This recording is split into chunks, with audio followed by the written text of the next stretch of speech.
नमस्कार, मेरा नाम है आशीष कुमार और मेरे चैनल आशीष मैथ बोकारो में आपका स्वागत है। आज हम रेलवे परीक्षा ग्रुप डी के साइंस बायोलॉजी के महत्वपूर्ण अध्याय टिश्यू उत्तक के बारे में पढ़ेंगे।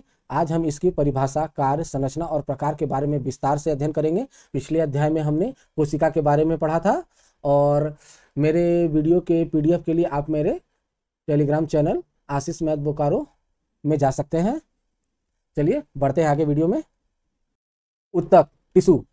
उत्तक का निर्माण कोशिकाओं से ही होता है। जब एक जैसे दिखने वाले और कार्य करने वाले कोशिकाएं समूह में मिलते हैं तो उत्तक का निर्माण करते हैं। तो ऐसा हम कह सकते हैं कि उत्तक कोशिकाओं के समूह से ही मिलकर बना होता है। तो कोशिका के बारे में जानते हैं। कोशिका के बारे में हम पिछले अध्याय में भी पढ़ चुके हैं। तो कोशिका जीवन की इकाई है। कोशिका को जीवन की कार्यात्मक एवं संरचनात्मक इकाई भी कहा जाता है। जैसे कि हमने पिछले अध्याय में पढ़ा, सभी जीवित प्राणी चाहे पौधे हो या जंतु इन्हीं कोशिकाओं से मिलकर बना होता है। तो हम कह सकते हैं कोई भी प्राणी चाहे पौधा हो या जंतु इन्हीं कोशिकाओं से मिलकर बना होता है। और ये होते हैं एक कोशिकीय होते हैं और बहुकोशिकीय होते हैं। तो एक कोशिकीय जीव जैसे अमीबा जैसे एक कोशिकीय जीव में जीवन के सभी आवश्यक कार्य जैसे चलना, गति करना, भोजन ग्रहण करना, सांस लेना और अपशिष्ट निकालना यानी उत्सर्जन करना एक ही कोशिका द्वारा किया जाता है। जैसे हम लोग कहते हैं सारा जीव कोशिका से ही मिलकर बना होता है। तो कुछ जीव होते हैं एक कोशिकीय जीव, कुछ होते हैं बहुकोशिकीय जीव। तो एक कोशिकीय जीव जो है एक कोशिका से ही मिलकर बनता है। एक छोटा सा कोशिका एक पूरा जीव होता है। वो एक कोशिका में ही उसका चलना फिरना, श्वास लेना, खाना और अपशिष्ट उत्सर्जन करना सारे एक कोशिका में ही होता है। वहीं बहुकोशिकीय जीव में बहुकोशिकीय जीव में लाखों करोड़ों कोशिकाएं होती है। ये सभी कोशिकाएं एक जैसा काम नहीं करती हैं बल्कि अलग अलग काम के लिए विशेषकृत होती है यानी स्पेशलाइज्ड होती है। तो बहुकोशिकीय जीव में लाखों करोड़ों कोशिका होता है और वो बहुत सारी कोशिका मिलकर अलग अलग काम करते हैं और अलग अलग काम के लिए विशेषकृत होते हैं यानी स्पेशलाइज्ड होते हैं। जैसे कि हम कह सकते हैं श्रम विभाजन। बहुकोशिकीय जीव में अलग अलग कोशिका मिलकर अलग अलग काम करते हैं, इसे ही हम श्रम विभाजन कहते हैं। तो बहुकोशिकीय जीव में अलग अलग कोशिका मिलकर अलग अलग काम कर रहा है और वो क्या कर रहा है, अलग अलग काम कर रहा है, जिसे हम कहते हैं श्रम विभाजन। जैसे हमारे शरीर में मांसपेशी कोशिकाएं सिकुड़कर और फैलकर हमें चलने फिरने में मदद करती है। यानी मांसपेशी कोशिकाएं हमारी किस चीज में मदद करती है, सिकुड़कर और फैलकर चलने फिरने में मदद करती है। तंत्रिका कोशिकाएं संदेश को एक जगह से दूसरे जगह ले जाती है और रक्त, ऑक्सीजन, भोजन, हार्मोन और शरीर के कचरे को ढोता है। ऑक्सीजन क्या करता है, रक्त क्या करता है, ऑक्सीजन, भोजन, हार्मोन और शरीर के कचरे को ढोता है। पौधों में भी विशेष कोशिकाएं पानी और भोजन को पौधे के विभिन्न भागों तक पहुंचाता है, जिसको वाहक नलिकाएं कहते हैं, जैसे जाइलम और फ्लोएम। तो पौधों में भी विशेष कोशिकाएं पानी और भोजन को पौधों के विभिन्न भागों तक पहुंचाता है। उत्तक की परिभाषा।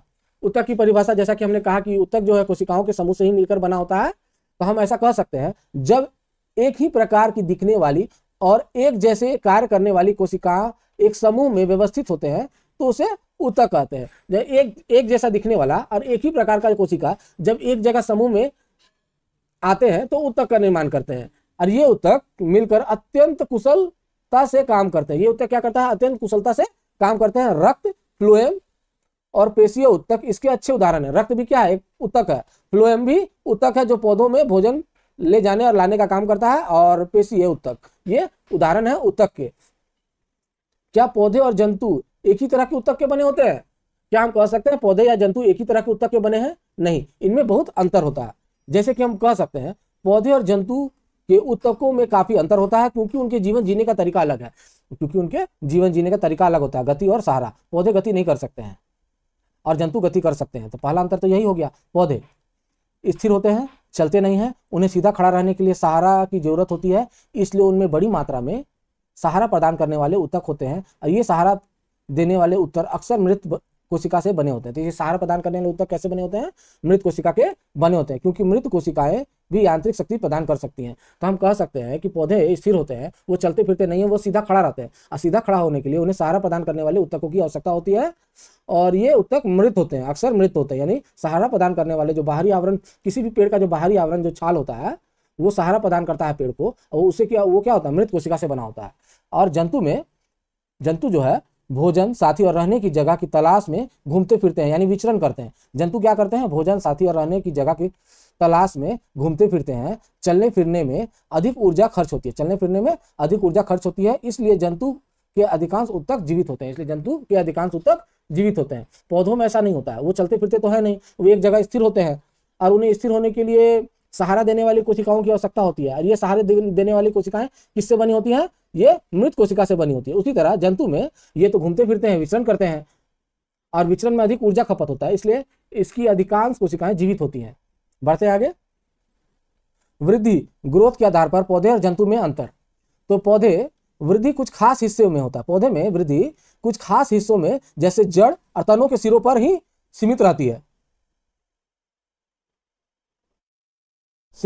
पौधों में कुछ ऊतक जिन्हें हम विभोजोतक कहते हैं जीवन भर विभाजित होते रहते हैं, जिससे पौधे बढ़ते रहते हैं। तो देखो एक चीज बताते हैं, पौधे वृद्धि कुछ खास हिस्से जैसे जड़ और तनों के शीर्ष पर ही सीमित हो रहती है। पौधों में कुछ ऊतक जिन्हें हम विभोजोतक कहते हैं जीवन भर विभाजित होते रहते हैं, जिससे पौधे बढ़ते रहते हैं। इसके बारे में हम आगे पढ़ेंगे विभोजोतक के बारे में।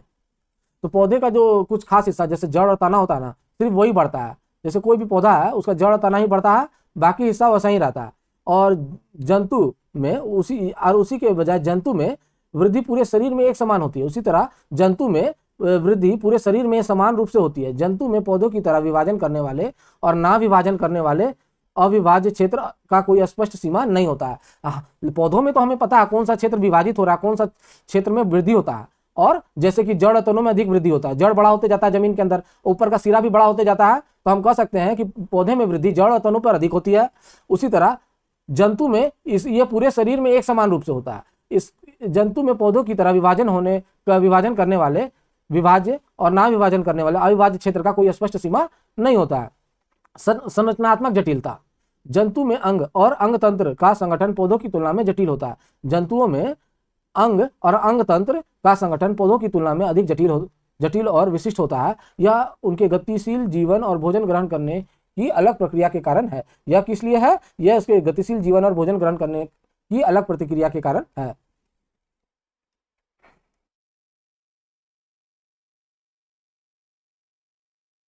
पादप ऊतक।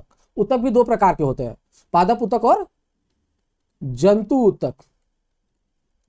ऊतक भी दो प्रकार के होते हैं, पादप ऊतक और जंतु ऊतक, और जिसे हम कहते हैं पौधों के ऊतक। तो पादप ऊतक के बारे में पढ़ते हैं। पौधों के ऊतक उनकी कोशिका की विभाजन क्षमता के आधार पर दो मुख्य प्रकार में बांटा जाता है। यानी पौधों के ऊतक, हम लोग ऊतक दो प्रकार के होते हैं, पादप ऊतक और जंतु ऊतक। और पादप ऊतक को भी दो प्रकार से विभाजित किया जाता है उनकी विभाजन क्षमता के आधार पर। पहला है विभोजोतक ऊतक, पहला क्या है? विभोजोतक ऊतक, और दूसरा है अस्थायी ऊतक। विभोजोतक ऊतक को हम लोग कहते हैं विभाजन करने वाला ऊतक। विभोजोतक ऊतक कैसा होता है? विभाजन करने वाला ऊतक होता है। यानी इस ऊतक को कैसे लगातार बढ़ने वाला ऊतक भी कहते हैं। विभाजन करता है यानी लगातार बढ़ते जाता है। और वही अस्थायी ऊतक को विभाजन ना करने वाला ऊतक कहते हैं। तो हम लोग पढ़ते हैं विभोजोतक ऊतक, मेरिस्टेमेटिक टिश्यू, विभाजन करने वाला ऊतक। तो विभोजोतक ऊतक कहाँ पाया जाता है? यह ऊतक पौधे के उन भाग में पाया जाता है जहां लगातार वृद्धि होती है, जैसे जड़ और तने। जड़ और तने का ऊपरी सिरा, जड़ और तने का ऊपरी सिरा, और तने की मोटाई बढ़ाने वाला हिस्सा, तने की मोटाई बढ़ाने वाला हिस्सा। यानी हम कह सकते हैं कि विभोजोतक ऊतक जो है विभाजन करने वाला यानी लगातार बढ़ता है, यानी वृद्धि लगातार वृद्धि होती है यहाँ पर। जैसे जड़ और तने का हिस्सा, जैसा कि फिगर में दिया गया है कि ये जड़ जो है लगातार वृद्धि होता है, जड़ में लगातार वृद्धि होता है, और ऊपर का जो तना होता है उसमें भी लगातार वृद्धि होता है।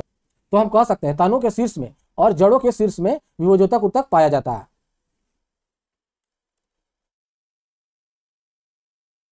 कार्य। विभोजोतक ऊतक के कार्य। इसका मुख्य काम नई कोशिका बनाना, जिससे पौधों की लंबाई और मोटाई में मोटाई बढ़ती है। तो इसका मुख्य काम क्या है? नई कोशिका बनाना, जिससे पौधे की लंबाई और मोटाई बढ़ती है। तो नई कोशिका बनाना इसका काम है। ये हमेशा बढ़ते रहता है, विभोजोतक इसके शीर्ष पे होता है और ये जड़ पर होता है। ये लगातार बढ़ते रहता है, नीचे जड़ भी लगातार जमीन के अंदर बढ़ता जाता है और पौधे ऊपरी भाग भी लगातार बढ़ते जाता है। तो ये क्या है? विभोजोतक ऊतक है। इसका कार्य लगातार पौधे की लंबाई में वृद्धि करना और मोटाई में वृद्धि करना होता है। कोशिकाओं की विशेषता। ये विभोजोतक की कोशिकाओं की विशेषता है। तो ये कोशिकाएं बहुत सक्रिय होती हैं। इनमें कोशिका द्रव बहुत घना होता है। ये कोशिकाएं बहुत सक्रिय होती हैं। सक्रिय इसलिए होती हैं क्योंकि लगातार वृद्धि हो रहा है इसमें, इसके जड़ और तनों में लगातार वृद्धि हो रहा है, बढ़ते जा रहा है। तो ये कोशिकाएं अधिकतर सक्रिय होती हैं। इनमें कोशिका द्रव बहुत घना होता है। इसकी कोशिका भित्ति यानी सेल वॉल पतली होती है। इसकी कोशिका भित्ति कैसी होती है? पतली होती है। कोशिका भित्ति के बारे में मैंने सेल यानी कोशिका के चैप्टर में पढ़ाया है पिछले अध्याय में। अगर आपको इसके बारे में विस्तार से जानना है तो आप मेरे पिछले अध्याय कोशिका को देख सकते हैं यूट्यूब पर। तो इसकी कोशिका भित्ति सेल वार पतली होती है। इसका केंद्रक अस्पष्ट और बड़ा होता है। केंद्रक क्या होता है? अस्पष्ट और बड़ा होता है। इसमें रसधनियां नहीं होती है। यह बहुत छोटी होती है क्योंकि इनमें भोजन या पानी जमा करने की ज्यादा जरूरत नहीं होती है। इसमें रसधनियां नहीं होती है। यह बहुत छोटी होती है क्योंकि इनमें भोजन और पानी जमा करने की ज्यादा जरूरत नहीं है। इनका मुख्य काम विभाजन करना है। इनका मुख्य काम क्या है? विभाजन करना। विभोजोतक के प्रकार। अभी हमने विभोजोतक की विशेषताएं देखी, अब ये विभोजोतक की प्रकार। विभोजोतक को भी लगभग 3 प्रकार में हम लोग विभाजित कर सकते हैं। पहला शीर्षस्थ विभोजोतक, दूसरा पार्श्व विभोजोतक और तीसरा अंतर्वृष्ट विभोजोतक। शीर्षस्थ विभोजोतक यानी एपिकल मेरिस्टेम, यह जड़ तने के शीर्ष पर स्थित है और पौधे की लंबाई बढ़ाता है। ये कहाँ कहाँ स्थित है? जड़ और तने के शीर्ष पर स्थित होता है, यानी तने के शीर्ष, जैसा कि हम फिगर में दे सकते हैं, तने के शीर्ष ऊपरी भाग में पाया जाता है और जड़ के शीर्ष यानी इसके ऊपरी भाग में पाया जाता है। ये शीर्षस्थ विभोजोतक, इसका काम क्या है? पौधे की लंबाई में वृद्धि करना। ये ऊपर से भी पौधे को बढ़ा रहा है और नीचे जड़ को भी बढ़ा रहा है, यानी शीर्षस्थ विभोजोतक यानी एपिकल मेरिस्टेम जड़ और तनों के शीर्ष पर स्थित होता है और पौधे की लंबाई में वृद्धि करता रहता है। उसी तरह पार्श्व विभोजोतक यानी लेटरल मेरिस्टेम, यह तने और जड़ की मोटाई को बढ़ाता है, यह छाल के ठीक नीचे होता है, यानी ये तो इसकी लंबाई में वृद्धि करता है, लेकिन पार्श्व विभोजोतक जो है लेटरल मेरिस्टेम, जिसको कैम्बियम भी कहते हैं, ये इसकी मोटाई में वृद्धि करता है। पौधे की किसकी मोटाई में? पौधे की जो मोटाई में वृद्धि करता है, ये मोटाई में वृद्धि करता है। वहीं अंतर्वृष्ट विभोजोतक इंटरकैलरी मेरिस्टेम पौधों में पत्तियों के आधार या टहनियों के गांठ यानी पर्म संधियों के पास पाया जाता है और उस भाग में वृद्धि करता है। यानी अंतर्वृष्ट विभोजोतक जो है पौधों के पत्तियों के आधार या टहनियों के गांठ, जिन्हें हम पर्व संधि कहते हैं, के पास पाया जाता है और उसी भाग में वृद्धि करता है। नोट: विभोजोतक द्वारा बनाई गई कोशिकाएं शुरुआत में विभोजोतक जैसी होती हैं, लेकिन बाद में परिपक्व होकर रूप बदलकर अस्थायी उत्तक बन जाती है। यानी जो हम लोग उत्तक के 2 प्रकार देखे थे ना, पादप उत्तक के, विभोजोतक उत्तक और अस्थायी उत्तक, यानी विभोजोतक उत्तक ही बाद में क्या होता है? अस्थायी उत्तक में बदल जाता है। देखते हैं आगे। अस्थायी उत्तक परमानेंट टिश्यू, विभाजन ना करने वाले उत्तक। पहला था विभोजोतक उत्तक, विभाजन करने वाले टिश्यू, और दूसरा है अस्थायी उत्तक परमानेंट टिश्यू, विभाजन ना करने वाले उत्तक। तो हम अस्थायी उत्तक जो है विभोजोतक कोशिकाओं से ही बनते हैं। ये किससे बनते हैं? विभोजोतक कोशिकाओं से ही बनते हैं। जब विभोजोतक कोशिका विभाजन होने की क्षमता खो देती है और एक निश्चित आकार, रूप और कार्य अपना लेती है तो अस्थायी उत्तक बन जाती है। इस प्रक्रिया को विभेदीकरण कहते हैं। यानी हम कह सकते हैं कि अस्थायी उत्तक जो है ना, विभोजोतक उत्तक से ही बनता है, विभोजोतक उत्तक से ही बनता है। जब विभोजोतक उत्तक अपना विभाजन करने की क्षमता खो देता है, ऐसा हम कह सकते हैं कि वृद्धि करने की क्षमता खो देता है, तो वह अस्थायी उत्तक के रूप में परिवर्तित हो जाता है। और अस्थायी उत्तक को भी हम 2 प्रकार से विभाजित कर सकते हैं। पहला सरल अस्थायी उत्तक और दूसरा जटिल अस्थायी उत्तक। यानी अस्थायी उत्तक भी 2 प्रकार के होते हैं, सरल अस्थायी उत्तक, जटिल अस्थायी उत्तक। अब सरल अस्थायी उत्तक यानी सिंपल परमानेंट टिश्यू, यह केवल एक ही प्रकार की कोशिकाओं से बने होते हैं। ये कैसे बने होते हैं? केवल एक ही प्रकार की कोशिकाओं से बने होते हैं। यानी हम कह सकते हैं कि सरल अस्थायी उत्तक एक ही प्रकार की कोशिका से बने होते हैं, जैसे पैरेन्काइमा। पैरेन्काइमा सरल अस्थायी उत्तक का ही एक प्रकार है। तो सरल अस्थायी उत्तक को भी हम 3 भाग में बांट सकते हैं। पहला पैरेन्काइमा मृदु उत्तक, दूसरा है कोलेनकाइमा स्थूल कोण उत्तक, और तीसरा है एस्क्लेरेनकाइमा। तो सरल अस्थायी उत्तक को हम तीन भागों में विभाजित करेंगे, पैरेन्काइमा, मृदु उत्तक, कोलेनकाइमा और एस्क्लेरेनकाइमा। पैरेन्काइमा, कोलेनकाइमा और एस्क्लेरेनकाइमा। लेकिन ये तीनों क्या है? सरल अस्थायी उत्तक के प्रकार हैं और ये तीनों जो है एक ही प्रकार की कोशिका के बने होते हैं। इसको याद रखना है। जैसे पैरेन्काइमा मृदु उत्तक, इसकी संरचना कैसी होती है? यह सबसे आम सरल अस्थायी उत्तक है, यानी सबसे ज्यादा पाया जाने वाला, सबसे आम है, सबसे नॉर्मल है, सबसे ज्यादा पाया जाने वाला सरल अस्थायी उत्तक है। इसकी कोशिकाएं जीवित होती हैं, इसकी भित्ति पतली होती है। इसकी कोशिका भित्ति कैसी होती है? पतली होती है। कोशिकाएं आमतौर पर ढीली ढाली पैक होती है, जिससे उनके बीच हवा भरने की जगह होती है, यानी अंतरकोशीय स्थान होता है, अंतरकोशिकीय स्थान होता है। तो पैरेन्काइमा कैसा होता है? मृदु उत्तक। पैरेन्काइमा क्या है? मृदु उत्तक। इसकी ये सबसे आम सरल अस्थायी उत्तक है, यानी सबसे ज्यादा पाया जाने वाला है। इसकी कोशिका जीवित होती है, इसकी कोशिका भित्ति पतली होती है, आमतौर पर ढीला ढाला पैक होता है, जैसे इनके बीच में हवा भरा हुआ होता है, जैसे अंतरकोशिकीय स्थान। जैसे कोई भी कोशिका जो होता है, बहुत सारा कोशिका, इनके बीच जो है ना अंतरकोशिकीय स्थान, ये वाला बीच में अंतरकोशिकीय स्थान, हवा भरा होता है, अंतरकोशिकीय स्थान होता है इनके बीच में। इसका कार्य क्या होता है? मुख्य रूप से भोजन का भंडारण करना। इसका कार्य क्या है? मुख्य रूप से भोजन का भंडारण करना। पैरेन्काइमा के विशेष प्रकार। क्लोरेन्काइमा। यदि पैरेन्काइमा में क्लोरोफिल हो तो यह प्रकाश संश्लेषण करता है। इस तरह पैरेन्काइमा को हरित उत्तक यानी क्लोरेन्काइमा भी कहते हैं। देखो यहाँ पैरेन्काइमा क्या है ना, कि पैरेन्काइमा और एरेन्काइमा 2 होता है, ये दोनों पैरेन्काइमा ही होता है। जब पैरेन्काइमा में क्लोरोफिल होता है तो वह क्या करता है? प्रकाश संश्लेषण करने लगता है, यानी भोजन बनाता है प्रकाश संश्लेषण द्वारा। तो इस तरह के पैरेन्काइमा को ही क्लोरेन्काइमा कहते हैं, यानी हरित उत्तक कहते हैं, यानी क्लोरेन्काइमा कहते हैं। और एरेन्काइमा में क्या है? जलीय पौधे में पैरेन्काइमा कोशिका के बीच हवा की बड़ी खाली गुहिकाएं होती हैं। जलीय पौधे में पैरेन्काइमा कोशिका के बीच हवा की बड़ी खाली गुहिकाएं होती हैं जो पौधों को पानी में तैरने में मदद करती है, जो पौधों को पानी में तैरने में मदद करती है। इस प्रकार के पैरेन्काइमा को एरेन्काइमा कहते हैं। तो हम ऐसा कह सकते हैं जो पैरेन्काइमा का दोनों प्रकार है, यानी क्लोरेन्काइमा और एरेन्काइमा। क्लोरेन्काइमा कैसे बनता है? जब पैरेन्काइमा में क्लोरोफिल होता है तो वो क्लोरेन्काइमा हो जाता है। जब पैरेन्काइमा में अंतरकोशिकीय स्थान होता है, खुली जगह होता है, उसमें हवा भरा होता है, वो क्या होता है, पानी में तैरने लगता है, तो उसको ऐसे पैरेन्काइमा को एरेन्काइमा कहते हैं। सिंपल है। पहला था पैरेन्काइमा, दूसरा है कोलेन्काइमा। तो कोलेन्काइमा यानी स्थूल कोण ऊतक। इसकी संरचना, कोशिकाएं जीवित और लंबी होती है। इसकी कोशिकाएं कैसी होती है? जीवित और लंबी होती है। इसकी कोशिका भित्ति कोनों पर अनियमित रूप से मोटी होती है। इसका कोनों पर जो है ना अनियमित रूप से मोटी होती है कोशिका भित्ति, यानी सेल वॉल। कोशिका के बीच स्थान बहुत कम होता है, यानी अंतरकोशिकीय स्थान बहुत कम होता है। अंतरकोशिकीय स्थान बहुत कम होता है। कार्य, यह पौधों को लचीलापन देता है। इसका कार्य क्या है? यह पौधों को लचीलापन देता है, जिससे पत्ती और तने हवा में बिना टूटे झुक पाते हैं। यह यांत्रिक सहारा भी प्रदान करता है। यानी कोलेन्काइमा का काम क्या है? कोलेन्काइमा को पौधों को लचीलापन प्रदान करना है, जिससे वह बिना टूटे झुक पाते हैं, और यांत्रिक सहारा भी देता है। कहाँ पाया जाता है? स्थूल कोण ऊतक यानी कोलेन्काइमा मुख्य रूप से द्विबीजपत्री पौधे के बाह्य त्वचा के नीचे, यानी बिलकुट यानी कोटेक्स में पत्ती के मध्य सिरा और पर्णवृत्त में पाया जाता है।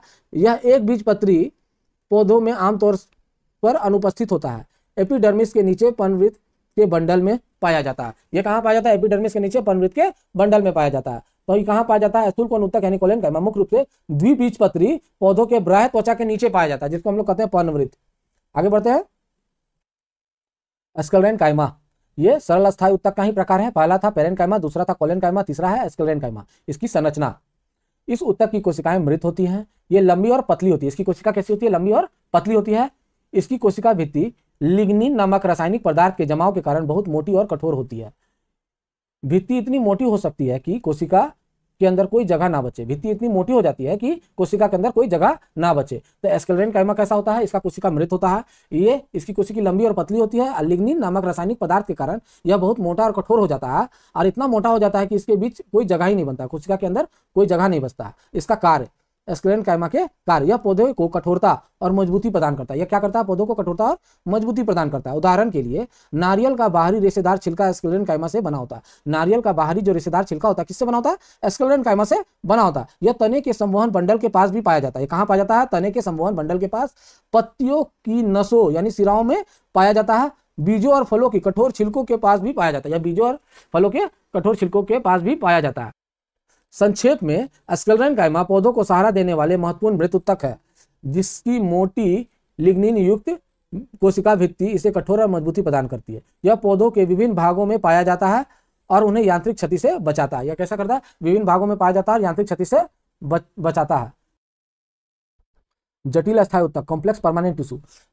हमने अस्थायी ऊतक के बारे में पढ़ा और उसके दो प्रकार, सरल अस्थायी ऊतक और जटिल अस्थायी ऊतक। अभी तक हमने सरल अस्थायी ऊतक और उसके प्रकार के बारे में पढ़ा। अब हम जटिल अस्थायी ऊतक यानी कॉम्प्लेक्स परमानेंट टिश्यू के बारे में पढ़ेंगे। ये ऊतक एक से अधिक प्रकार की कोशिकाओं से मिलकर बने होते हैं। ये ऊतक जो है एक से अधिक प्रकार की कोशिकाओं से मिलकर बने होते हैं, और ये सभी एक साथ मिलकर इकाई की तरह कार्य करते हैं। जाइलम और फ्लोएम इसी प्रकार के जटिल ऊतक के उदाहरण हैं। इन्हें संवहन ऊतक भी कहते हैं। ये मिलकर संवहन बंडल का निर्माण करता है। संवहन ऊतक जटिल पौधों की विशेषता है, जो उन्हें स्थलीय वातावरण में रहने के अनुकूल बनाता है। तो अस्थायी ऊतक जो है, जटिल अस्थायी ऊतक, यह ऊतक एक से अधिक प्रकार की कोशिकाओं से मिलकर बना होता है। हम लोगों ने सरल अस्थायी ऊतक के बारे में पढ़ा था। उसमें बताया गया था कि वह एक प्रकार की कोशिकाओं से ही मिलकर बना होता है, लेकिन जटिल अस्थायी ऊतक में ऐसा नहीं है। यह एक से अधिक प्रकार की कोशिकाओं से मिलकर बना होता है, और ये सभी एक साथ मिलकर इकाई की तरह कार्य करते हैं, जैसे जाइलम और फ्लोएम। जाइलम और फ्लोएम को संवहन ऊतक भी कहते हैं, यानी वेस्कुलर टिश्यूज। ये मिलकर संवहन बंडल का निर्माण करते हैं। संवहन ऊतक जटिल पौधों की विशेषताएं हैं, जो उन्हें स्थलीय वातावरण में रहने के अनुकूल बनाता है। हाँ, जो है पहला है जाइलम, दूसरा फ्लोएम। जाइलम और फ्लोएम दो प्रकार था, तो हम लोग जाइलम के बारे में पढ़ेंगे। इसका कार्य क्या है? जाइलम के कार्य, जड़ों से पानी और खनिज लवणों को सोखकर पौधों के ऊपरी भाग तक पहुंचाना। यानी इसका कार्य क्या है? जाइलम जो है जड़ों से पानी और खनिज को सोखता है, नीचे जड़ से पानी और खनिज को सोखकर पौधे के ऊपरी भाग यानी पत्ती और तनों तक पहुंचाता है। यह पौधों को यांत्रिक सहारा भी देता है। यह चार प्रकार का होता है, यानी जाइलम चार प्रकार का होता है। पहला ट्रैकिड, जिसको हम लोग वाहिनिका कहते हैं। दूसरा वाहिका यानी वेसल। तीसरा जाइलम पैरेन्काइमा, और चौथा है जाइलम फाइबर यानी जाइलम रेशा। तो जाइलम भी 4 प्रकार की कोशिका से बनता है। तो पहला ट्रैकिड, ट्रैकिड के बारे में जानते हैं, वाहिनिका। ये लंबी नलिकाकार मृत कोशिकाएं होती हैं जिनकी भित्ति मोटी होती है, जिनकी कोशिका भित्ति मोटी होती है। ये पानी और खनिज के ऊर्ध्वाधर संवहन में मदद करती है। पानी और खनिज के ऊर्ध्वाधर संवहन मतलब नीचे से ऊपर पहुंचाने में मदद करता है। तो ट्रैकिड क्या है? वाहिनिका है। ये लंबी और नलिकाकार मृत कोशिकाएं होती हैं जिनकी कोशिका भित्ति मोटी होती है। यह पानी और खनिज को ऊर्ध्वाधर संवहन में मदद करती है। दूसरा वाहिका। दूसरा क्या है? वाहिका यानी वेसल्स। ये भी नलिकाकार मृत कोशिका है लेकिन ट्रैकिड की तुलना में चौड़ी होती है और पानी के संवहन में अधिक कुशल होता है। यानी वाहिका यानी वेसल भी ट्रैकिड की तरह ही है। ये भी नलिकाकार मृत कोशिकाएं होती है और लेकिन ट्रैकिड की तुलना में चौड़ी होती है और पानी के संवहन में अधिक कुशल होता है। तीसरा है जाइलम पैरेन्काइमा। जाइलम ये जीवित कोशिकाएं जो भोजन का संग्रह करती है। जाइलम पैरेन्काइमा कैसी होती है? जीवित कोशिकाएं होती है जो भोजन का संग्रह करती है। चौथा है जाइलम फाइबर। चौथा क्या है? जाइलम फाइबर यानी जाइलम रेशे। ये मुख्य रूप से पौधे को सहारा देने का कार्य करते हैं। इनकी कोशिका भित्ति मोटी होती है और मृत होती है। इनकी कोशिका भित्ति कैसी होती है? मोटी होती है और मृत होती है। तो हम लोग जाइलम के बारे में पढ़े, ये 4 प्रकार का होता है लेकिन 4 में से 3 ट्रैकिड, वाहिका और जाइलम फाइबर, ये तीनों मृत कोशिका है। सिर्फ जाइलम पैरेन्काइमा जो है ये जीवित कोशिका है और पौधों और भोजन का संग्रहण करती है। सिर्फ इसमें ऐसा कह सकते हैं जो तीसरा है जाइलम पैरेन्काइमा ये जीवित है, बाकी सारा मृत है। आगे बढ़ते हैं। दूसरा है फ्लोएम। पहला हमने जाइलम और उसके प्रकार को देखा और दूसरा है फ्लोएम। फ्लोएम के कार्य: पत्तियों में बने भोजन को पौधों के अन्य भागों तक पहुंचाना। मतलब फ्लोएम का कार्य क्या है? पत्तियों में बने भोजन और को पौधों के अन्य भागों तक पहुंचाना। यानी हम कह सकते हैं कि पत्तियों द्वारा प्रकाश संश्लेषण द्वारा, जब पत्ती प्रकाश संश्लेषण द्वारा भोजन का निर्माण करता है तो फ्लोएम क्या करता है? पौधों के अन्य भाग जैसे जल, फल, बीजों तक इसे पहुंचाता है। घटक सेल्स, ये 5 प्रकार के अवयव से बना होता है। फ्लोएम जो है 5 प्रकार के अवयव से बना होता है। घटक सेल्स यह 5 प्रकार के अवयव से बना होता है। फ्लोएम जो है 5 प्रकार के अवयव से बना होता है। पहला है चालनी कोशिकाएं, दूसरा चालनी नलिकाएं, तीसरा साथी कोशिकाएं, चौथा है फ्लोएम पैरेन्काइमा और फ्लोएम रेशे। तो पहला है चालनी कोशिकाएं यानी सीव सेल। ये लगभग सभी सरल पौधों में पाया जाता है। ठीक है, ये तो नॉर्मल है। तो ये यानी चालनी कोशिकाएं जो है सीव सेल्स सभी सरल पौधों में पाया जाता है लगभग। चालनी नलिका यानी सीव ट्यूब, ये कैसी होती है? लंबी नलिकाकार कोशिका जिनकी अंतिम भित्ति छिद्रित होती है। ये जीवित होती हैं लेकिन परिपक्व होने पर केंद्रक खो देती हैं। ये लंबी नलिकाकार कोशिकाएं जिनकी अंतिम भित्ति छिद्रित होती है, ये जीवित होती हैं लेकिन परिपक्व होने पर केंद्रक खो देती हैं। साथी कोशिकाएं, चालनी नलिकाओं से सटी हुई जीवित कोशिकाएं हैं। मतलब साथी कोशिकाएं कैसी है? चालनी नलिकाओं से ही सटी कोशिकाएं हैं जिसमें केंद्रक होता है और ये चालनी नलिकाओं के कार्य को नियंत्रित करने में मदद करता है। मतलब चालनी नलिका के कार्य को ही साथी कोशिका नियंत्रण करता है। फ्लोएम पैरेन्काइमा, जीवित कोशिकाएं भोजन के संग्रहण और पार्श्व परिवहन में मदद करता है। ये कैसी है? Phloem parenchyma. फ्लोएम पैरेन्काइमा जो है जीवित कोशिकाएं होती है, भोजन का संग्रह और पार्श्व परिवहन में मदद करती है। फ्लोएम रेशे मृत स्क्लेरेन्काइमा कोशिका होती है। ये कैसी होती है? मृत स्क्लेरेन्काइमा कोशिका होती है जो सहारा प्रदान करती है। फ्लोएम में रेशे मृत होते हैं, बाकी कोशिकाएं जीवित होती है। बाकी कोशिकाएं जीवित होती है। फ्लोएम में क्या है? जैसे 5वां सिर्फ जो है ना फ्लोएम रेशे ही मृत है, बाकी सभी जीवित है। तो फ्लोएम में 5 में से 4 जीवित है, 5वां सिर्फ फ्लोएम रेशा जो है वही मृत है, बाकी सब जीवित है। आगे बढ़ते हैं। एपिडर्मिस इसकी संरचना ये कैसी होती है? ये बाहरी त्वचा को बोलते हैं। बाहरी त्वचा क्या होता है? एपिडर्मिस की संरचना। यह पौधे के बाहरी रक्षात्मक परत है। ये कैसा है? बाहरी रक्षात्मक, सबसे बाहरी और रक्षात्मक परत है जो आमतौर पर कोशिकाओं की एक ही परत से बनी होती है। कोशिकाएं चपटी होती है और बिना खाली जगह के लगातार परत बनाती है, यानी बिना अंतर कोशिकीय स्थान के परत बनाती है। इसका कार्य क्या है? पूरे पौधे को ढककर रक्षा करना। क्या करता है? यह पूरे पौधे को बाहर से ढककर इसकी रक्षा करता है। यह पानी की हानि यानी जल का क्षय, चोट यानी यांत्रिक आघात और परजीवी यानी कवक फंगी से हमले से बचाता है। ये किससे बचाता है? ये बाहरी परत है, ये पानी के क्षय होने से बचाता है, यांत्रिक चोट से बचाता है और परजीवी के हमले से भी बचाता है। क्यूटिकल्स, एपिडर्मिस के ऊपर अक्सर एक मोम जैसी पानी को रोकने वाली परत क्यूटिकल्स परत होती है। यानी ये एपिडर्मिस के ऊपर अक्सर मोम जैसी पानी को रोकने वाली परत होती है। क्यूटिकल क्या होती है? जो एपिडर्मिस के ऊपर होता है मोम जैसा पानी को रोकने वाला परत होता है जो पानी के नुकसान को कम करता है, खासकर सूखे स्थान जैसे मरुस्थल में। मरुस्थल में यह पौधे क्यूटीन की बनी मोटी परत हो सकती है, यानी मरुस्थल में ये पौधे के क्यूटीन की परी मोटी परत हो सकती है। ठीक है, जैसे कैक्टस में जो हरा वाला भाग होता है ना, हरा कैक्टस का ऊपर वाला एकदम कोमल होता है जिसमें कांटा लगा रहता है, वो क्या होता है ना, सूखे स्थान में पानी को नुकसान होने से बचाता है। रंध्र एस्टोमेटा, यह पत्ती की एपिडर्मिस में पाए जाने वाले छिद्र छोटे छोटे छिद्र होते हैं। ये कहाँ पाए जाते हैं? रंध्र जो है, रंध्र यानी एस्टोमेटा, यह पत्ती की एपिडर्मिस में पाए जाने वाले छोटे छोटे छिद्र होते हैं।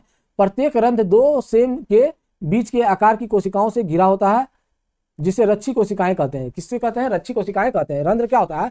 पत्ती में एक छोटा छोटा छिद्र होता है, पत्तियों में छोटा छोटा छिद्र होता है, उसे ही हम रंध्र कहते हैं। प्रत्येक रंध्र 2 सेम के बीच के आकार की कोशिकाओं से घिरा होता है, जिसे रक्षी कोशिकाएं कहते हैं। जिसे क्या कहते हैं? रक्षी कोशिकाएं कहते हैं। रंध्र एस्टोमेटा के कार्य, वायुमंडल में गैस का आदान प्रदान यानी सांस लेना, और उत्सर्जन यानी पानी का वाष्प के रूप में उड़ना भी रंध्र के द्वारा होता है। यानी रंध्र में जो पत्ती में जो छोटे छोटे छिद्र होते हैं, जिसको हम रंध्र कह रहे हैं, उसमें क्या होता है? वायु का आदान प्रदान, यानी पौधे क्या करते हैं? कार्बन डाइऑक्साइड लेते हैं और ऑक्सीजन छोड़ते हैं, उसी को पौधे का श्वसन कर रहा है, सांस लेना, प्रकाश संश्लेषण के लिए। तो क्या कहता है? रंध्र से ही होता है ये। और वाष्पोत्सर्जन और पानी का वाष्पोत्सर्जन भी होता है। मूल रोम्स, रूट हेयर्स, जड़ों की एपिडर्मिस कोशिकाएं पानी सोखने के लिए पतले बालों जैसे उभार बनाती है, जिसे पानी सोखने के लिए सतह बढ़ जाती है, उसको मूल रोम कहते हैं। जब हम लोग का जड़ होता है ना, बहुत पतला पतला बालों जैसा संरचना होता है जमीन के अंदर, इससे क्या होता है ना, उभार, इसमें जो पानी सोखने के लिए इसमें उभार बनती है, जो पानी सोखने के लिए सतह बढ़ जाता है इसका, ये पानी सोखने का काम करता है। ठीक है। कॉर्क, छाल, कॉर्क जो है ना, छाल से ही प्राप्त होता है इसका संरचना। जैसे जैसे पेड़ पुराना होता है, तनों के बाहरी एपिडर्मिस की जगह कॉर्क की कोशिकाएं ले लेती है। बाहरी एपिडर्मिस की जगह कौन ले लेता है? कॉर्क की कोशिकाएं ले लेती है, जो द्वितीयक विभोजोतक द्वारा बनती है। कॉर्क कोशिकाएं मृत होती है। कॉर्क की कोशिकाएं कैसी होती है? मृत होती है, और बिना खाली जगह के सटी होती है, और बिना खाली जगह के सटी होती है। इसकी भित्ति पर सुब्रीन नामक पदार्थ जमा होता है। सुब्रीन के कारण यह परत पानी और गैसों के लिए अभेद हो जाती है, यानी इम्परमेबल हो जाता है, जिससे यह अंदर के ऊतकों की सुरक्षा करती है। जिससे यह अंदर की ऊतकों की सुरक्षा करती है। सुब्रीन के कारण यह परत पानी और गैसों के लिए अभेद हो जाती है, जिससे यह अंदर के ऊतकों की सुरक्षा करती है। जंतु ऊतक, एनिमल टिश्यू, इसे प्राणियों के ऊतक भी कहते हैं। ऊतक भी 2 प्रकार के होते हैं, हमने पढ़ा था, पादप ऊतक और जंतु ऊतक। पादप ऊतक और उसके प्रकार के बारे में हम पढ़ चुके हैं। अब हम पढ़ेंगे जंतु ऊतक, एनिमल टिश्यू। एनिमल टिश्यू, इसे प्राणियों के ऊतक भी कहते हैं। हमारे शरीर में विभिन्न कार्यों के लिए अलग अलग प्रकार के ऊतक होते हैं। हमारे शरीर में विभिन्न कार्यों के लिए अलग अलग प्रकार के ऊतक होते हैं। मुख्य रूप से 4 प्रकार के जंतु ऊतक होते हैं। जंतु ऊतक कितने प्रकार के होते हैं? 4 प्रकार के होते हैं। पहला एपिथेलियम ऊतक, दूसरा संयोजी ऊतक, तीसरा पेशीय ऊतक, और चौथा तंत्रिका ऊतक। तो हम लोग पादप ऊतक के बारे में पढ़े थे, जो 2 प्रकार का होता है। विभोजोतक ऊतक, एक था स्थायी ऊतक। एपिथेलियम ऊतक, एपिथेलियम ऊतक या उपकला ऊतक, यह रक्षा और आवरण करने वाला ऊतक। यह कैसा ऊतक है? रक्षा और आवरण वाला ऊतक है। कार्य, एपिथेलियम ऊतक, जिसे उपकला ऊतक भी कहते हैं, यह ऊतक जंतु शरीर को बाहर से ढकता है। यह ऊतक जंतु शरीर को बाहर से ढकता है, जैसे त्वचा हमारे शरीर को बाहर से ढकती है, और अंदर के अंग और खाली जगहों को भी ढकता है। यह जंतु शरीर को बाहर से ढकता है, जैसे त्वचा, और अंदर के अंग और खाली जगहों को भी ढकता है, जैसे मुंह का अस्तर, आहार नली, रक्तवाहिनिकाएं, फेफड़ों की कुपिकाएं। यह विभिन्न अंग तंत्रों को एक दूसरे से अलग रखने के लिए अवरोधक का काम करता है। यह क्या करता है? यह विभिन्न अंग तंत्रों को एक दूसरे से अलग रखने के लिए अवरोधक का भी काम करता है। यह पदार्थों के आदान प्रदान में भी मदद करता है। तो एपिथेलियम ऊतक क्या क्या करता है? एपिथेलियम ऊतक, जिसे उपकला ऊतक भी कहते हैं, यह रक्षा और आवरण वाला ऊतक है। एपिथेलियम ऊतक को उपकला ऊतक भी कहते हैं। यह जंतु शरीर को बाहर से ढकता है, जैसे त्वचा हमारे शरीर को बाहर से ढकती है, और अंदर के अंग और खाली जगहों को भी ढकता है, जैसे मुंह का अस्तर, आहार नली, रक्तवाहिनिकाएं और फेफड़ों की कुपिकाएं। यह विभिन्न अंग तंत्र को एक दूसरे से अलग रखने के लिए अवरोधक का काम करता है। यह विभिन्न अंग तंत्रों को एक दूसरे से अलग रखने के लिए अवरोधक का भी काम करता है। यह पदार्थों का आदान प्रदान में भी मदद करता है। इसकी संरचना, इसकी कोशिकाएं एक दूसरे से कसकर सटी होती है। इसकी कोशिकाएं एक दूसरे से कसकर सटी होती है और एक लगातार परत बनाती है। और क्या करती है? एक लगातार परत बनाती हैं। इनके बीच खाली जगह और चिपकने वाले जगह बहुत कम होते हैं। खाली जगह या चिपकने वाले जगह बहुत कम होते हैं। यह ऊतक हमेशा एक आधार झिल्ली पर टिका होता है। यह ऊतक हमेशा एक आधार झिल्ली पर टिकाता है, जो इसे नीचे के ऊतक से अलग करती है। एपिथेलियम ऊतक के प्रकार, एपिथेलियम ऊतक के प्रकार आकृति और कार्य के आधार पर, आकृति और कार्य के आधार पर एपिथेलियम ऊतक के कई प्रकार हैं। एक है सल्की एपिथेलियम। सल्की एपिथेलियम, सल्की एपिथेलियम की कोशिकाएं पतली और चपटी होती है जैसे फर्श की टाइलें। सल्की एपिथेलियम कैसा होता है? पतली और चपटी होती है जैसे फर्श की टाइलें। और सल्की एपिथेलियम भी दो प्रकार होता है, एक है सरल सल्की, दूसरा स्तरीय सल्की। सल्की एपिथेलियम के भी दो प्रकार हैं, सरल सल्की और अस्तरीय सल्की। सरल सल्की यह एक परत वाली रक्त वाहिकाओं फेफड़ों की कुपिकाओं में पाई जाती है जहां पदार्थों का विसरण आसानी से हो सके। मुंह और आहार नाल की का स्तर भी इन्हीं से बनता है, मुंह और आहार नाल की स्तर भी इन्हीं से बनता है। यानी कि सल्की जो है, सरल सल्की एक परत वाली रक्तवाहिकाओं और फेफड़ों की कुपिकाओं में पाई जाती है जहां पदार्थों का विसरण आसानी से होता है। मुंह और आहार नली का स्तर भी इन्हीं से बनता है। और स्तरीय सल्की, स्तरीय सल्की में क्या है? इन कोशिकाओं की कई परतें होती हैं। स्तरीय सल्की की कोशिकाओं की कई परतें होती हैं। यह त्वचा में पाई जाती है जो बाहरी चोट और घर्षण से शरीर की रक्षा करती है। स्तरीय सल्की में कई परतें होती हैं और यह त्वचा में पाई जाती है और बाहरी चोट और घर्षण से शरीर की रक्षा करती है। एक है स्तंभाकार एपिथेलियम। स्तंभाकार एपिथेलियम, इनकी कोशिकाएं खंभे जैसी लंबी होती है। स्तंभाकार एपिथेलियम कैसी होती है? इनकी कोशिकाएं खंभे जैसी लंबी होती है। यह आंत के भीतर स्तर में पाई जाती है, आंत के भीतरी स्तर में पाई जाती है जहां अवशोषण और स्रावन होता है, जहां अवशोषण और स्रावन होता है। लंबी कोशिकाएं अवशोषण के लिए अधिक सतह प्रदान करती है, लंबी कोशिकाएं अवशोषण के लिए अधिक सतह प्रदान करती है। तो स्तंभाकार एपिथेलियम के बारे में हम जाने, इसकी कोशिकाएं खंभे जैसी लंबी होती है जैसा कि नाम से ही है, और ये आंत के भीतरी स्तर में पाई जाती है जहां अवशोषण और स्रावन होता है। लंबी कोशिकाएं अवशोषण के लिए अधिक सतह प्रदान करती है। अब स्तंभाकार एपिथेलियम का भी एक और प्रकार है जिसको पछमाभी स्तंभाकार कहते हैं, जिसे पछमाभी स्तंभाकार कहते हैं। यदि इन कोशिकाओं की सतह पर बाल जैसी रचनाएं, जिसे पछमाभ या सिलिया हो, उसे पछमाभी कहते हैं। यानी पछमाभी स्तंभाकार में क्या है? यदि इन कोशिकाओं के सतह पर बाल जैसी रचना हो उसे पछमाभी कहते हैं, यानी सिलिया कहते हैं।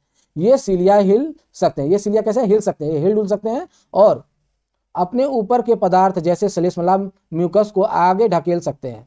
यह श्वास नली में पाई जाती है जहां धूल कण और म्यूकस को साफ करने में मदद करती है, जहां धूल कण और म्यूकस को साफ करने में मदद करती है। एक है घनाकार, घनाकार एपिथेलियम। घनाकार एपिथेलियम, इसकी कोशिकाएं घन के आकार की होती है, इसकी कोशिकाएं घन के आकार की होती है और यह वृक्क नलिकाओं और लार ग्रंथि की नलिकाओं के स्तर में पाई जाती है। घनाकार एपिथेलियम जो है, इसकी कोशिका घन के आकार की होती है और ये वृक्क नलिकाओं और लार ग्रंथि की नलिकाओं के स्तर में पाई जाती है। यह यांत्रिक सहारा देती है और स्राव या अवशोषण में मदद करती है। अब आखिरी है ग्रंथिल एपिथेलियम। ग्रंथिल एपिथेलियम, जब एपिथेलियम कोशिकाएं अंदर की ओर मुड़कर ग्रंथि बना लेती हैं और विशेष पदार्थ जैसे पसीना, लार, एंजाइम का स्राव करती हैं, उन्हें ग्रंथिल एपिथेलियम कहते हैं। यानी ग्रंथिल एपिथेलियम जो है, यह एपिथेलियम कोशिकाएं अंदर की ओर मुड़कर क्या करता है? ग्रंथि का निर्माण करता है, ग्लैंड का, और विशेष पदार्थ जैसे पसीना, लार, एंजाइम का स्राव करता है, उन्हें ग्रंथिल एपिथेलियम कहते हैं। संयोजी ऊतक, कनेक्टिव टिश्यू, यह जोड़ने और सहारा देने वाला ऊतक है। संयोजी ऊतक कैसा ऊतक है? जोड़ने और सहारा देने वाला ऊतक है। कार्य, यह ऊतक शरीर के विभिन्न अंग और ऊतकों को आपस में जोड़ने, सहारा देने और अलग रखने का काम करता है। यह ऊतक शरीर के विभिन्न अंगों और ऊतकों को आपस में जोड़ने, सहारा देने और अलग रखने का काम करता है। संरचना, इस ऊतक की कोशिकाएं ढीली ढाली होती है, इस ऊतक की कोशिकाएं ढीली ढाली होती है और एक अंतर कोशिकीय अधात्री में धसी रहती है। यह अधात्री जेली जैसी तरल, सघन या हड्डी जैसी कठोर हो सकती हैं। यह जेली जैसी तरल और सघन या हड्डी जैसी कठोर हो सकती हैं। अधात्री की प्रकृति ऊतक के कार्य पर निर्भर करती है। यह तरल होगा या कठोर, अधात्री की प्रकृति ऊतक के कार्य पर निर्भर करती है। संयोजी ऊतक के भी कई प्रकार होते हैं। संयोजी ऊतक के भी कई प्रकार होते हैं। तो संयोजी ऊतक के बारे में हम लोग जाने। ये कैसा ऊतक है? Connective tissue. इसका काम क्या है? जोड़ना या सहारा देने वाला। इसको कहते भी है, वही है कनेक्टिव टिश्यू, कनेक्ट करता है, जोड़ता है। जोड़ने और सहारा देने वाले ऊतक ही इसको कहते हैं। तो संयोजी ऊतक के भी कई प्रकार होते हैं। पहला है रक्त, ब्लड। यह एक तरल संयोजी ऊतक है। यह क्या है? तरल संयोजी ऊतक है। रक्त तरल अधात्री को प्लाज्मा कहते हैं। रक्त के तरल अधात्री को प्लाज्मा कहते हैं, जिसमें लाल रक्त कणिकाएं, श्वेत रक्त कणिकाएं और प्लेटलेट्स तैरते रहते हैं। प्लेटलेट्स तैरते रहते हैं। प्लाज्मा में प्रोटीन, नमक, हार्मोन आदि भी होते हैं। प्लाज्मा में क्या क्या होता है? प्रोटीन, नमक और हार्मोन भी होता है।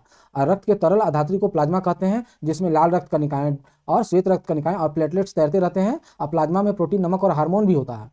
कार्य, गैसों पचे हुए भोजन, हार्मोन, अपशिष्ट पदार्थ को का परिवहन करना। इसका काम क्या है? रक्त का गैसों जैसे ऑक्सीजन और कार्बन डाइऑक्साइड, पचे हुए भोजन, हार्मोन और अपशिष्ट पदार्थों का परिवहन करना भी इसका काम है। और इसमें जो WBC होता है क्या? रोग से लड़ने की क्षमता होती है, ये रोग प्रतिरोधक भी होता है। WBC कैसा होता है? रोग प्रतिरोधक होता है। दूसरा है अस्थि, बोन।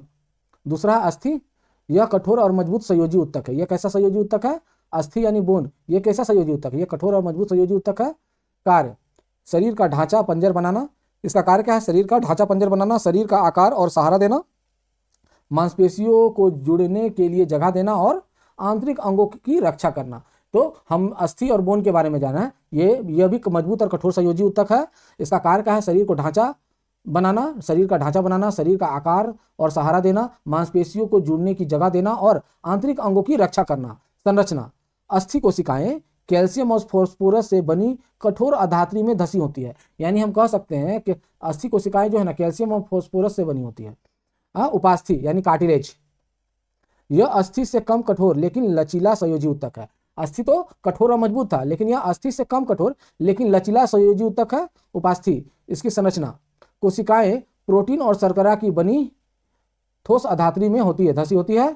कोशिकाओं के बीच पर्याप्त स्थान होता है, यानी इसकी कोशिकाएं प्रोटीन और शर्करा की बनी होती हैं और कोशिकाओं के बीच पर्याप्त स्थान होता है। कार्य, अस्थियों के जोड़ों को चिकना बनाता है। यह क्या करता है? अस्थियों के जो जोड़े होते हैं, जहां पर जोड़ होता है, जॉइंट होता है, दो हड्डियों का जो जॉइंट होता है जैसे घुटना वगैरह, उसके जोड़ों को चिकना बनाता है। कहाँ पाया जाता है? यह नाक, कान, कंठ और श्वास नली में पाया जाता है। कहाँ कहाँ पाया जाता है? नाक, कान का बाहरी हिस्सा में, कंठ, श्वास नली में भी पाया जाता है। आप कान को मोड़ सकते हैं पर हाथ की हड्डी को नहीं। कान का हड्डी हम लोग का क्या होता है? मुलायम होता है, उसको मोड़ सकते हैं ना, क्योंकि वो उपास्थि होता है, कार्टिलेज होता है। और जो हाथ का हड्डी होता है जो नहीं मुड़ता है, वो अस्थि होता है, बोन। चौथा है लिगामेंट, स्नायु। यह बहुत लचीला और मजबूत रेशेदार संयोजी उत्तक है। लिगामेंट जो है, यह बहुत लचीला और मजबूत रेशेदार संयोजी उत्तक है। कार्य, यह अस्थि को दूसरी अस्थि से जोड़ना है। इसका कार्य क्या है? एक अस्थि को दूसरी अस्थि से जोड़ना। इसमें अधात्री बहुत कम होती है। तो स्नायु यानी लिगामेंट, लिगामेंट का काम क्या है? यह बहुत लचीला और मजबूत रेशेदार संयोजी उत्तक है। कैसा? रेशेदार संयोजी उत्तक है। यह एक अस्थि को दूसरे अस्थि से जोड़ता है, यह एक हड्डी को दूसरे हड्डी से जोड़ता है। और पांचवा कंडरा यानी टेंडन, यह मजबूत लेकिन सीमित लचीलापन वाला रेशेदार संयोजी उत्तक है। यह मजबूत लेकिन सीमित लचीलापन वाला रेशेदार संयोजी उत्तक है। कार्य, यह मांसपेशी को अस्थि से जोड़ता है। तो हम लोग स्नायु यानी लिगामेंट का क्या काम था? हड्डी को हड्डी से जोड़ रहा है, यानी अस्थि को अस्थि से जोड़ रहा है। लेकिन कंडा जो है, टेंडन, वो मांसपेशी को अस्थि से जोड़ रहा है। एरियोल उत्तक, एरियोल टिश्यू, यह सबसे अधिक पाया जाने वाला संयोजी उत्तक है। यानी एरियोल उत्तक जो है, यानी एरियोल टिश्यू सबसे अधिक पाया जाने वाला संयोजी उत्तक है। तो संयोजी उत्तक में सबसे अधिक कौन पाया जाता है? तो एरियोल उत्तक। कहाँ पाया जाता है? त्वचा और मांसपेशी के बीच, रक्त नलिकाओं और तंत्रिकाओं के चारों ओर, अस्थि मज्जा में पाया जाता है। कहाँ कहाँ पाया जाता है? त्वचा और मांसपेशियों के बीच, रक्त नलिकाओं और तंत्रिका के चारों ओर, अस्थि मज्जा में भी पाया जाता है। कार्य, अंगों के अंदर की खाली जगह को भरना। इसका क्या काम है? एरियोल उत्तक का क्या काम है? अंगों के अंदर के खाली जगह को भरना, आंतरिक अंगों को सहारा देना और उत्तकों की मरम्मत में सहायता करना। तो एरियोल उत्तक का काम क्या है? सबसे अधिक पाया जाने वाला उत्तक है, ये तो हम जानते हैं। कहाँ पाया जाता है? त्वचा और मांसपेशी के बीच में, रक्त नलिकाओं और तंत्रिकाओं के चारों ओर, अस्थि मज्जा में भी पाया जाता है। इसका कार्य क्या है? अंगों के अंदर की खाली जगह को भरना, आंतरिक अंग को सहारा देना और उत्तकों की मरम्मत में सहायता करना। इसमें विभिन्न प्रकार की कोशिकाएं और रेशे ढीले ढाले मैट्रिक्स में बिखरे रहते हैं। इसमें विभिन्न प्रकार की कोशिकाएं और रेशे ढीले ढाले मैट्रिक्स में बिखरे रहते हैं। एरियोल उत्तक हो गया। अब छठा और सातवां है वसामय उत्तक, एडिपोज टिश्यू। वसामय उत्तक यानी एडिपोज टिश्यू। कार्य, वसा का संग्रह करना। एडिपोज टिश्यू का काम क्या है? वसा का संग्रह करना, यानी फैट का संग्रह करना। संरचना, कोशिकाएं वसा की बड़ी गोलिकाओं से भरी होती है। इसकी कोशिकाएं वसा की बड़ी गोलिकाओं से भरी रहती है। यानी एडिपोज जो है, यानी वसामय, इसका नाम भी है वसामय। वसामय में क्या होता है? वसा का संग्रह करता है और कोशिकाएं वसा की बड़ी गोलिकाओं से भरी होती हैं। कोशिकाएं वसा की बड़ी गोलिकाओं से भरी होती हैं। कहाँ पाया जाता है? त्वचा के नीचे और आंतरिक अंगों के बीच। यह कहाँ पाया जाता है? त्वचा के नीचे और आंतरिक अंगों के बीच। अन्य कार्य, यह शरीर को गर्मी से बचाता है, ऊष्मा कुचालक का कार्य करता है और अंगों को चोट से भी बचाता है। यह शरीर को गर्मी से बचाता है, ऊष्मा का कुचालक होता है और अंगों को चोट से भी बचाता है। यह था आखिरी संयोजी उत्तक। तो हम लोग टोटल 7 संयोजी ऊतक के बारे में पढ़े। तीसरा है पेशीय ऊतक यानी मस्कुलर टिश्यू। इसे गति प्रदान करने वाले ऊतक भी कहते हैं। इसे कैसे क्या कहते हैं? गति प्रदान करने वाले ऊतक भी कहते हैं। कार्य, यह ऊतक शरीर के अंगों को गति प्रदान करता है। इसका कार्य क्या है? शरीर के अंगों को गति प्रदान करना। संरचना, यह लंबी कोशिकाओं का बना होता है जिन्हें पेशीय रेशा कहते हैं यानी मसल फाइबर कहते हैं। इन कोशिकाओं में एक विशेष प्रकार का सिकुड़ने वाला प्रोटीन होता है जिनके सिकुड़ने और फैलने से गति होती है। जिनके सिकुड़ने और फैलने से गति होती है। प्रकार, संरचना, स्थान और कार्य के आधार पर यह 3 प्रकार के होते हैं। यह कितने प्रकार के होते हैं? 3 प्रकार के होते हैं। पहला रेखित, जिसको ऐच्छिक पेशी भी कहते हैं और कंकाल पेशी भी कहते हैं। दूसरा है आरेखित, जिसको अनैच्छिक पेशी या चिकनी पेशी भी कहते हैं। और तीसरा है कार्डियक यानी हृदय पेशी। पहला था रेखित, दूसरा आरेखित, तीसरा है कार्डियक। तो पहला सबसे रेखित पेशी, इसको ऐच्छिक पेशी और कंकाल पेशी भी कहते हैं। तो ऐच्छिक पेशियों की गति हमारी इच्छा के नियंत्रण में होते हैं, जैसे हाथ, पैर, जीभ की पेशियां। इसे ऐच्छिक पेशी क्यों कहते हैं रेखित पेशी को? क्योंकि इसकी गति हमारी इच्छा पर निर्भर करती है। जैसे हाथ पैर हम अपनी इच्छा के अनुसार हिला सकते हैं ना, इसलिए इसे ऐच्छिक पेशी कहते हैं। ये जैसे हाथ पैर और जीभ हम अपनी इच्छा अनुसार हिला सकते हैं। इसको कंकाल पेशी भी कहते हैं। ये अधिकतर हड्डियों से जुड़ी होती हैं और शरीर को गति प्रदान करने में मदद करती है, इसलिए इसको कंकाल पेशी कहते हैं। कंकाल पेशी क्योंकि अधिकतर हड्डियों से जुड़ी रहती है। रेखित पेशी, सूक्ष्मदर्शी से देखने पर इसमें हल्की गहरी धारियां दिखाई देती हैं। सूक्ष्मदर्शी से देखने पर इसमें हल्की गहरी धारियां दिखाई देती है, इसलिए इसको रेखित पेशी भी कहते हैं। तो रेखित पेशी इसको क्यों कहते हैं? क्योंकि इसमें इसको देखने पर सूक्ष्मदर्शी से इसमें गहरी धारियां दिखाई पड़ती है। ऐच्छिक पेशी इसको क्यों कहते हैं? क्योंकि इसे हम अपने इच्छा अनुसार गति करा सकते हैं। कंकाल पेशी इसलिए कहते हैं क्योंकि अधिकतर हड्डियों से जुड़ी होती है जो हमारे शरीर को गति प्रदान करते हैं। संरचना, कोशिकाएं लंबी बेलनाकार शाखा रहित होती है। इनकी कोशिकाएं लंबी बेलनाकार शाखा रहित होती है और इनमें एक से अधिक केंद्रक यानी बहुनाभिक होते हैं। एक से अधिक केंद्रक होते हैं यानी बहुनाभिक होते हैं। आरेखित पेशी, जिसको चिकनी पेशी और अनैच्छिक पेशी भी कहते हैं यानी अनैच्छिक पेशी, इनकी गति हमारी इच्छा के नियंत्रण में नहीं होता है, इसलिए इसको अनैच्छिक बोलते हैं। हम अपने इच्छा अनुसार नहीं कराते हैं। जैसे आहार नली में भोजन का खिसकना, खाने के बाद जो आहार नली में अंदर भोजन चला जाता है वो स्वतः खिसकता है, हमारी इच्छा अनुसार नहीं खिसकेगा। रक्त वाहिकाओं का फैलना या सिकुड़ना, रक्त वाहिकाओं का फैलना या सिकुड़ना यह स्वतः होता है, हमारी इच्छा पर निर्भर नहीं करता है।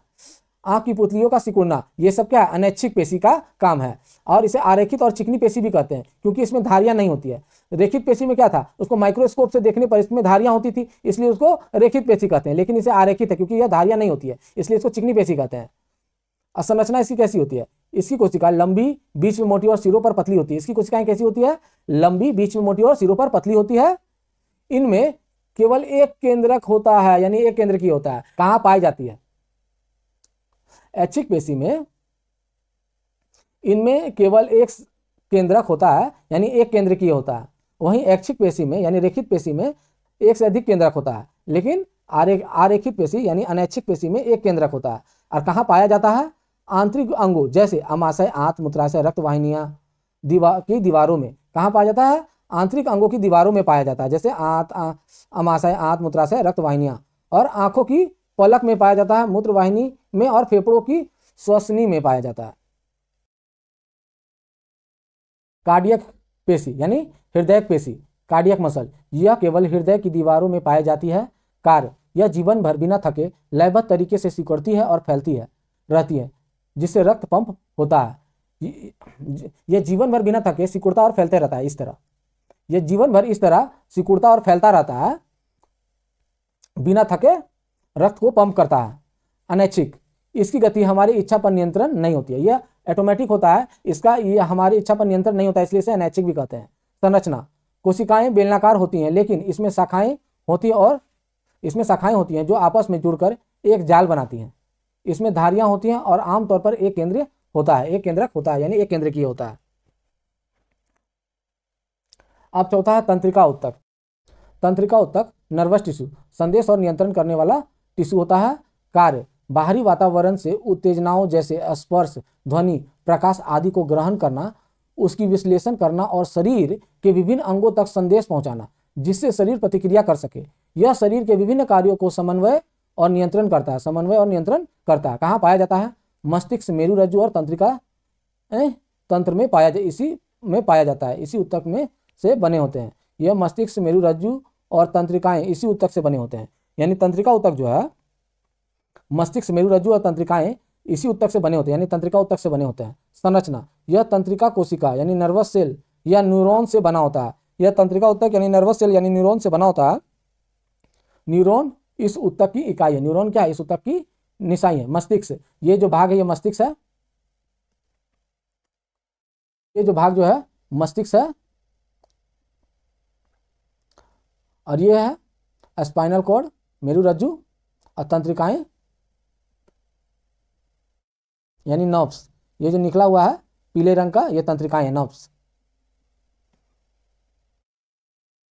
संरचना, कोशिकाएं, मुख्य भाग जिसमें केंद्रक और कोशिका द्रव होता है। यानी न्यूरॉन की संरचना कैसा होता है? उसमें कैसे कोशिकाएं होता है, डेंड्राइट होता है, एक्सॉन होता है, तंत्रिकाक्ष। तो न्यूरॉन जो है पहले कोशिकाएं, यह मुख्य भाग जिसमें केंद्रक और कोशिका द्रव होता है। ये न्यूरॉन का मुख्य भाग है जिसमें केंद्रक और कोशिका द्रव होता है, डेंड्राइट।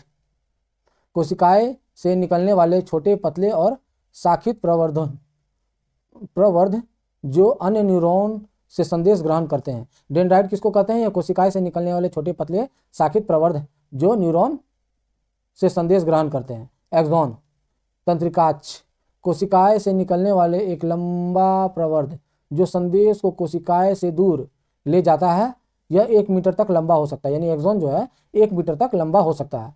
तंत्रिका यानी नर्व्स, बहुत सारे एक्सॉन यानी तंत्रिका रेशे संयोजी ऊतक द्वारा एक साथ मिलकर एक तंत्रिका बनाते हैं। यानी न तंत्रिका जो है यानी बहुत सारे एक्सॉन तंत्रिका रेशे संयोजी ऊतक द्वारा एक साथ मिलकर एक तंत्रिका बनाते हैं। तंत्रिका स्पंदन, न्यूरॉन से होकर गुजरने वाले विद्युत रासायनिक संदेश को तंत्रिका स्पंदन कहते हैं। ये था आखिरी। इसी तरह के वीडियो के लिए आप मेरे साथ जुड़े रहें। मेरा नाम है आशीष कुमार और इस वीडियो के PDF के लिए आप मेरे टेलीग्राम चैनल, जो कि इस लिंक इस वीडियो के डिस्क्रिप्शन में है, आप वहां से प्राप्त कर सकते हैं। धन्यवाद।